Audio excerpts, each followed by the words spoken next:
जोड़े जोड़े नारियर, जोड़े जोड़े नारियर, तोहे चढ़ैबौ ना, ए छठी मैया तोहे चढ़ैबौ ना, ए मैया मोरी हाथे ले ले डलरिया, भोरे भोरे अइबौ ना। पहले की म्यूजिक और अब की म्यूजिक में क्या बेसिक डिफरेंस चेंजेस क्या आ गए हैं? अभी टेक्नोलॉजी बहुत ज़्यादा आ गया है। पहले क्या था ना कि रियल में इंस्ट्रूमेंट बजते थे।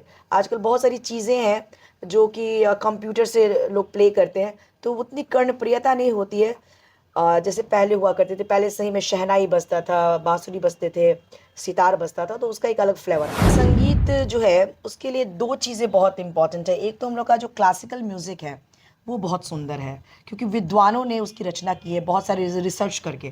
तो जो जैसे राग हैं बहुत सारे, उसकी शिक्षा बच्चों को देनी चाहिए, क्योंकि वो हमारी धरोहर है और कहीं ना कहीं विलुप्त हो रही है। नमस्कार, मैं सोनम सिंह और अभी आप देख रहे हैं पटना दर्शन न्यूज। आज हमारे साथ जो खास मेहमान जुड़ी है, थोड़ा सा उनका मैं ब्रीफ परिचय देना चाहूंगी।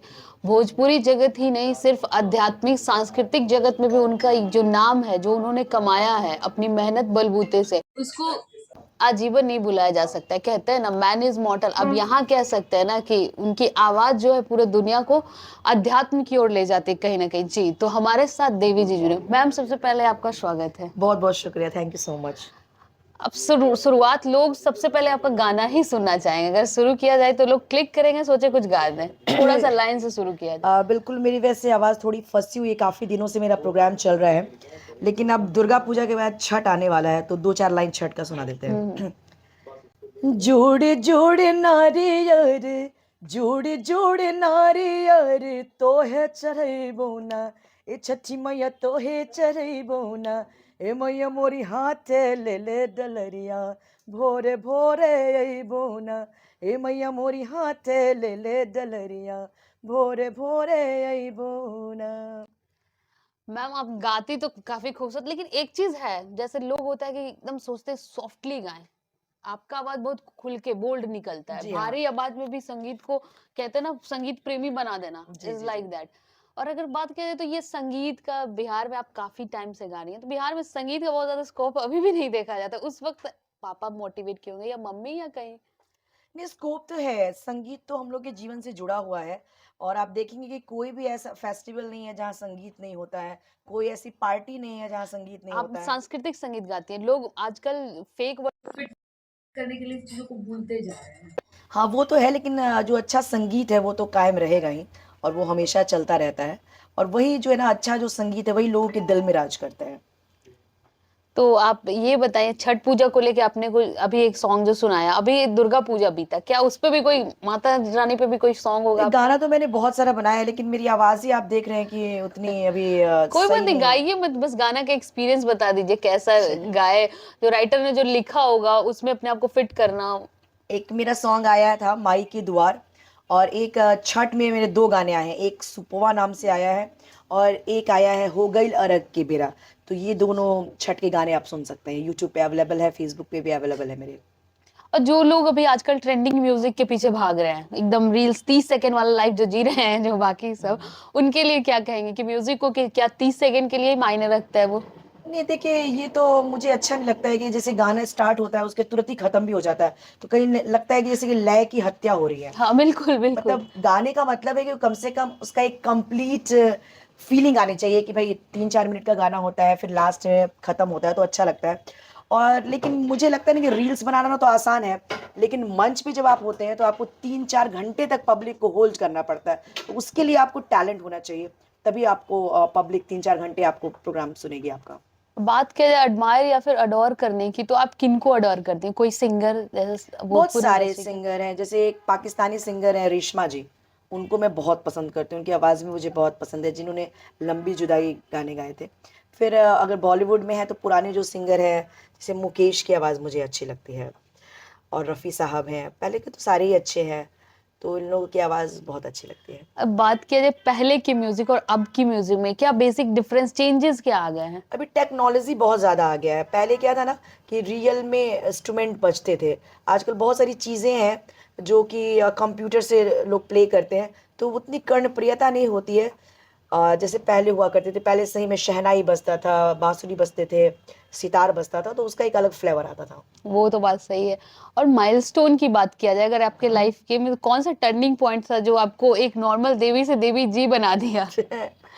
हाँ, मतलब मेरा मुझे लगता है जो मेरा एल्बम आया, तो उस टाइम एक अलग सी फीलिंग आई, क्योंकि उस समय एल्बम आना बहुत बड़ी बात होती थी, और एल्बम आने के बाद हिट हो जाए तो वो और भी बड़ी बात होती थी।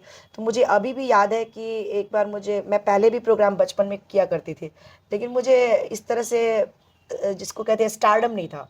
तो एक बार मैं ऐसे ही जब मेरा गाना हिट हो गया, उसके बाद मेरा प्रोग्राम रखा गया, तो मेरे माइंड में ये नहीं था कि मैं पॉपुलर हूँ। तो ऐसे पापा के सर में दर्द हो रहा था, पापा ने कहा थोड़ा मुझे दवा चाहिए, तो मैं ऐसे ही निकल गई, वो हाजीपुर था शहर। जैसे मैं निकली, सारे लोग मुझे देख रहे हैं, बोले देवी है देवी है। और उस टाइम ऑटोग्राफ होता था, सब आके ऑटोग्राफ ले रहे हैं, सब मतलब मतलब काफी उस जगह पे कम से कम 40-50 लोग आ गए, मुझे घेर लिया, अरे ये तो देवी है देवी है। तो उस टाइम ऐसा फील आया कि it's a turning point. Turning point या लगा लगा था। कि मतलब अब तो मुझे सड़क पे भी लोग पहचान रहे हैं। और अब की बात किया जाए तो अब कैसा एक्सपीरियंस था? ऑन स्टेज एक्सपीरियंस बताइए थोड़ा। मेरा अच्छा रहता है, मेरे स्टेज शोज काफ़ी ज़्यादा होते हैं, और देश में भी नहीं, विदेशों में भी मैंने काफ़ी सारे शोज किए हैं। तो स्टेज पे अच्छा लगता है, लोग काफ़ी रिस्पॉन्स करते हैं, और एकदम सामने से रिस्पॉन्स मिलता है, लोग अच्छा मतलब तालियां बजाते हैं, या फिर बहुत सारी महिलाएं आ जाती हैं, गले लग जाती हैं, या फिर बच्चे आते हैं नाचने लगते हैं। तो काफ़ी मतलब लाइवली फीलिंग आती है। वो तो बात सही कहा। तो आपने मैम से सुना क्या कुछ इनका एक्सपीरियंस रहा? और एक और सवाल मैं, जो लोग अपनी म्यूजिक इंडस्ट्री में जाना चाहते हैं, बहुत सारे लोग का चॉइस रहता है, इवन बहुत सारे लोग सोशल मीडिया पे ट्राई भी कर देते हैं, उनके लिए आप क्या कहेंगे? देखिए, मुझे लगता है कि संगीत जो है उसके लिए दो चीज़ें बहुत इम्पोर्टेंट है। एक तो हम लोग का जो क्लासिकल म्यूज़िक है वो बहुत सुंदर है, क्योंकि विद्वानों ने उसकी रचना की है बहुत सारे रिसर्च करके। तो जो जैसे राग हैं बहुत सारे, उसकी शिक्षा बच्चों को देनी चाहिए, क्योंकि वो हमारी धरोहर है और कहीं ना कहीं विलुप्त हो रही है। तो क्लासिकल म्यूज़िक हो गया। और दूसरा जो फोक संगीत है, जैसे हमारे हर स्टेट का अलग अलग अपना अपना। फोक संगीत है। जैसे हमारे बिहार में छठ मैया के गीत लोक संगीत है, या फिर देवी माँ के गाने जो परंपरा से चलते आ रहे हैं, वो सारे हमारे लोक संगीत। तो लोक संगीत और क्लासिकल म्यूज़िक, इनसे बच्चों को ज़रूर जोड़ना चाहिए, ताकि वो हमारी जो चीज़ें विलुप्त हो रही हैं उसको वो अच्छे से लर्न कर पाए। आपने कभी कोई स्कूलिंग किया हो या फिर कहीं सीखा हो? जी हाँ, मैंने गंधर्व संगीत महाविद्यालय वहाँ से क्लासिकल सीखा दिल्ली में, और मैंने थोड़ा बहुत कथक डांस भी सीखा है। अच्छा, डांस वगैरह भी में भी इंटरेस्ट है? कथक सीखा है। तो अब जाते-जाते एक सॉन्ग का कोई लाइन, अभी जो आपने सुबह बोला वो इंटरेस्ट आ गया थोड़ा छठ के नाम पे। ठीक है, सुना देते हैं। दौरा उठावा छठी घाटे पहुँचावा, माथे दौरा उठावा छठी घाटे पहुँचावा, हो गइल अरग बेरा, हो गइल अरग के बेरा, हो गइल अरग के बेरा, हो गइल अरग के बेरा। ओहो! क्या गाया है मैम ने। कि क्लासिकल म्यूजिक की बात ही कुछ और होती है और ऊपर से अगर कल्चरल म्यूजिक हो तो oh my God we can say that. So आप लोग बने रहिए, फिर मिलते हैं किसी और के साथ। फिलहाल के लिए इतना ही, धन्यवाद।